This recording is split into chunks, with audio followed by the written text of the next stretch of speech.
American president Donald Trump ഇന്ത്യക്ക് മേൽ ചുമത്തിയ 50% ഉയർന്ന വ്യാപാര തീരുവ തമിഴ്നാടിന്റെ നട്ടലൊടിക്കുന്നു.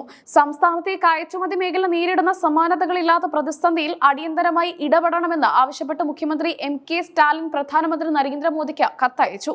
ഓരോ ദിവസം പിന്നിടുമ്പോഴും തമിഴ്നാടിന് 60 കോടി രൂപയുടെ നഷ്ടമാണ് സംഭവിക്കുന്നതെന്ന് സ്റ്റാലിൻ കത്തിൽ ചൂണ്ടിക്കാട്ടി. ഇതുവരെയുള്ള ആകെ നഷ്ടം 15,000 കോടി രൂപ കവിഞ്ഞു കഴിഞ്ഞു. ഇത് സംസ്ഥാനത്തിന്റെ സാമ്പത്തിക ഭദ്രതയെ തന്നെ ബാധിക്കുന്ന അവസ്ഥയിലാണ്. ഏകദേശം 85 ലക്ഷം തൊഴിലാളികളെയാണ് ഈ മേഖലയിൽ ഈ പ്രതിസന്ധി നേരിട്ട് ബാധിച്ചിരിക്കുന്നത്.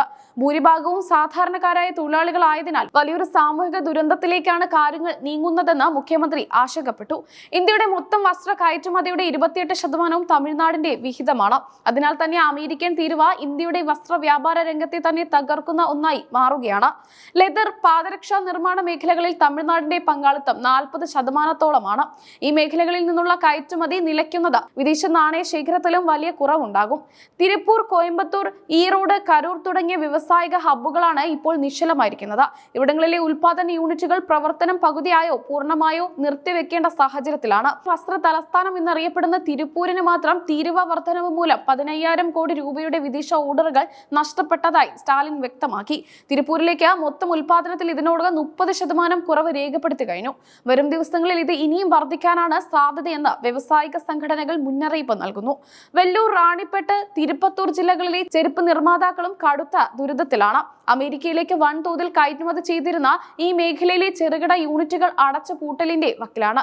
US-ഉമായുള്ള വ്യാപാര തർക്കങ്ങൾ പരിഹരിക്കാൻ കേന്ദ്ര സർക്കാർ ഉന്നത തലത്തിൽ നയതന്ത്ര ഇടപെടലുകൾ നടത്തണമെന്ന് സ്റ്റാലിൻ ആവശ്യപ്പെട്ടു. കേന്ദ്രത്തിന്റെ ഈ മൗനം തമിഴ്നാടിന്റെ സമ്പദ് വ്യവസ്ഥയെ തകർക്കുമെന്നും അദ്ദേഹം പറഞ്ഞു. കയറ്റുമതി അധിഷ്ഠിത വ്യവസായങ്ങളെ സംരക്ഷിക്കാൻ പ്രത്യേക പാക്കേജോ ആനുകൂല്യങ്ങളോ അനുവദിക്കണമെന്നും സ്റ്റാലിൻ ആവശ്യപ്പെട്ടിട്ടുണ്ട്. വ്യവസായികൾക്ക് ബാങ്ക് വായ്പ തിരിച്ചടവിൽ ഇളവുകൾ നൽകണമെന്നും കത്തിൽ സൂചിപ്പിക്കുന്നു.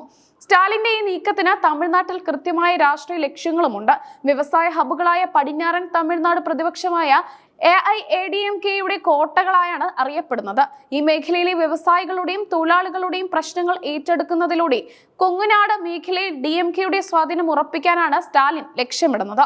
പ്രതിസന്ധി പരിഹരിക്കാൻ വൈകുന്ന ഓരോ നിമിഷം ആയിരക്കണക്കിന് തൊഴിലാളികൾക്ക് തൊഴിൽ നഷ്ടപ്പെടുന്ന അവസ്ഥയാണെന്ന് DMK നേതൃത്വം പറയുന്നു.